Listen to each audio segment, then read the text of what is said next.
শুরুতেই জানাবো সংবাদ শিরোনাম। নির্বাচনের জন্য যৌক্তিক সময় কতদিন জানালো জামায়াত। শেখ হাসিনার পতনের পর দেশ ছেড়ে পালিয়ে ফেসবুকে অ্যাক্টিভ রয়েছেন সাবেক মেয়র সূচনা, দিলেন স্ট্যাটাস। রাতে জাতিসংঘ সাধারণ পরিষদে ভাষণ দেবেন ডক্টর ইউনূস। জানাবো মহানবী সাল্লাল্লাহু আলাইহি সাল্লামকে নিয়ে কটূক্তিকারীদের ফাঁসির দাবি। বাংলাদেশ জামায়াত ইসলামীর সেক্রেটারি জেনারেল অধ্যাপক মিয়া গোলাম ফরওয়ার বলেছেন, আমরা যেটা বলেছি খুব লম্বা সময়ও নয়, স্বল্প সময়ও নয়, শুধু একটা নির্বাচন সুষ্ঠু করতে যেটুকু সংস্কার প্রয়োজন সেটুকু করতে যে সময়, সেই সময়টুকুই নেওয়া উচিত। দিন, মাস, ঘন্টা এখনোই বেঁধে দেওয়ার মতো ম্যাচুরিটি আসেনি। পরিস্থিতি আরেকটু পরে গেলে হয়তো নির্দিষ্ট দিনের কথা বলতে পারবো, আরেকটু দেখতে হবে। গত মঙ্গলবার যুগান্তরকে এ কথা জানান তিনি। জামায়াত সেক্রেটারি বলেন, অন্তর্বর্তী সরকারের মাত্র 1.5 মাস সময় হলো, অনেক সংস্কার প্রয়োজন নির্বাচনকে সুষ্ঠু করার জন্য। তিনি আরও বলেন, রাষ্ট্রে সংস্কার অনেকগুলো, সেগুলো নির্বাচিত জনপ্রতিনিধিরা করতে পারবেন, কিন্তু অরাজনৈতিক এই অন্তর্বর্তীকালীন সরকারের কাজ হলো একটা সুষ্ঠু নির্বাচনের জন্য ন্যূনতম যে সংস্কারটুকু দরকার, জনপ্রশাসন, পুলিশ, নির্বাচন কমিশন ও অন্যান্য সাংবিধানিক প্রতিষ্ঠানগুলোকে অকুজো হয়ে গেছে, এ জায়গায় হাত দিতে যেতটুকু সময় লাগে সেটুকু সময় নেওয়া উচিত। তাহলে বুঝতে পারবো কোন সময় গ্রহণযোগ্য। এখানে মাস, দিন, ঘন্টা চেয়ে পরিস্থিতিটা হচ্ছে গুরুত্বপূর্ণ, যেতটুকু আমরা যৌক্তিক বলে মনে করছি। এদিকে শেখ হাসিনা সরকারের পতনের পর একে একে দেশ ছেড়ে পালিয়েছেন আওয়ামী লীগ সরকারের অনেক এমপি মন্ত্রী। এদের মধ্যে কুমিল্লার সাবেক সংসদ সদস্য বাহাউদ্দিন বাহার এবং তার কন্যা কুমিল্লা সিটি কর্পোরেশনের সাবেক মেয়র তাহসিন বাহার সূচনা। ভারতীয় বিভিন্ন মিডিয়ার তথ্য অনুযায়ী তারা দুজন ভারতে একজন রাজনৈতিক নেতার আশ্রয়ে আছেন।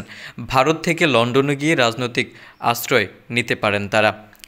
দেশ ছেড়ে পালালেও সামাজিক যোগাযোগ মাধ্যম ফেসবুকে সরব হয়েছে সূচনা। দেশের বিভিন্ন ইস্যুতে মুখ খুলতে শুরু করেছেন তিনি। বুধবার নিহত সেনা সদস্য তানজিম সারোয়ারকে নিয়ে নিজের ভেরিফাইড ফেসবুক পেজে একটি পোস্ট করেন সূচনা। তিনি লেখেন, কুখ্যাত ডাকাত নিহত বীর তানজিম সারোয়ারের নির্মম হত্যাকাণ্ডের সঙ্গে জড়িত থাকার অভিযোগে 24 সেপ্টেম্বর গ্রেপ্তার করা হয়েছে। কিন্তু এই শীর্ষ অপরাধীকে 5 আগস্টের পর মুক্তি দেওয়া হয়। 2 জুলাইয়ের একটি প্রতিবেদনে দেখা যায় তাকে বিপুল পরিমাণ অস্ত্র ও গোলাবারুদ সহ গ্রেপ্তার করা হয়েছিল। প্রশ্ন হচ্ছে, এই অপরাধীদের জামিন ব্যবস্থা কে করেছিল? সেই পোস্টে সূচনাকে উদ্দেশ্য করে অনেকে বিভিন্ন রকম নেগেটিভ মন্তব্য করেন। সাবেক এই মেয়র প্রতিটি নেগেটিভ কমেন্টের কটাক্ষ করে জবাবও দেন।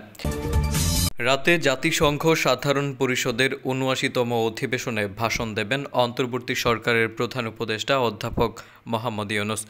প্রধান উপদেষ্টার প্রেস উইং জানায়, শুক্রবার বাংলাদেশ সময় রাত ৮টা থেকে ৯:৩০টার মধ্যে অধ্যাপক ইউনূসের ভাষণ দেওয়ার কথা। তিনি বাংলায় ভাষণ দেবেন। ভাষণে বিশ্বযুদ্ধ সংঘাত, ফিলিস্তিন ও রোহিঙ্গা সংকটের সমাধান সহ বিশ্বে শান্তি প্রতিষ্ঠা, জলবায়ু পরিবর্তন, বাংলাদেশে জুলাই আগস্ট বিপ্লব, ছাত্র জনতার আত্মত্যাগ ও বীরত্বের কথা তুলে ধরবেন। এছাড়া অন্তর্বর্তী সরকারের সংস্কার উদ্যোগ সহ বিভিন্ন বিষয়ে কথা বলবেন বলে জানা গেছে। জাতিসংঘ সাধারণ পরিষদের ৭৯তম অধিবেশনে যোগ দিতে গত 24 সেপ্টেম্বর নিউ ইয়র্কে পৌঁছান উপদেষ্টা মোহাম্মদ ইউনূস। এদিকে বিশ্বনবী হজরত মুহাম্মদ সাল্লাল্লাহু আলাইহি সাল্লামকে নিয়ে ভারতীয় পুরোহিতদের কটূক্তি এবং সেই বক্তব্যকে বিজেপি নেতার সমর্থনের প্রতিবাদে বিক্ষোভ মিছিল ও প্রতিবাদ সমাবেশ করেছে রাজশাহীর সাধারণ শিক্ষার্থী সহ মুসলিম জনতা। শুক্রবার জুমার নামাজ শেষে মহানগরীর সাহেব বাজার 0 পয়েন্ট বড় মসজিদের সামনে সড়ক থেকে বিক্ষোভ মিছিল শুরু হয়। সমাবেশে বক্তারা বলেন, কখনোই কারো ধর্মীয় অনুভূতিতে আঘাত করা উচিত নয়, অথচ সেই ধর্মীয় শিষ্টাচার না মেনে মহানবীকে নিয়ে কটূক্তি করা হয়েছে, যা কোনো মুসলিমের পক্ষেই মেনে নেওয়া সম্ভব নয়। এ সময় বক্তারা ভারত সরকারকে হুঁশিয়ারি দিয়ে মহানবী সাল্লাল্লাহু আলাইহি সাল্লামকে ব্যঙ্গকারীদের ফাঁসির দাবি জানান। অন্যথায় বাংলাদেশে ভারতীয় যেসব দূতাবাস আছে সেগুলো ভেঙে ফেলার হুমকি দেওয়া হয়। সে সাথে ভারতীয় সব পণ্য বয়কটের হুঁশিয়ারি দেওয়া হয় সমাবেশ থেকে।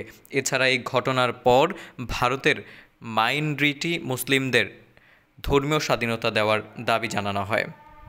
দর্শক, এই ছিল এখন পর্যন্ত। পরবর্তী সংবাদ পেতে চ্যানেলটি সাবস্ক্রাইব করে পাশে থাকা বেল আইকনটি বাজিয়ে দিন। এতক্ষণ পর্যন্ত সাথে থাকার জন্য ধন্যবাদ।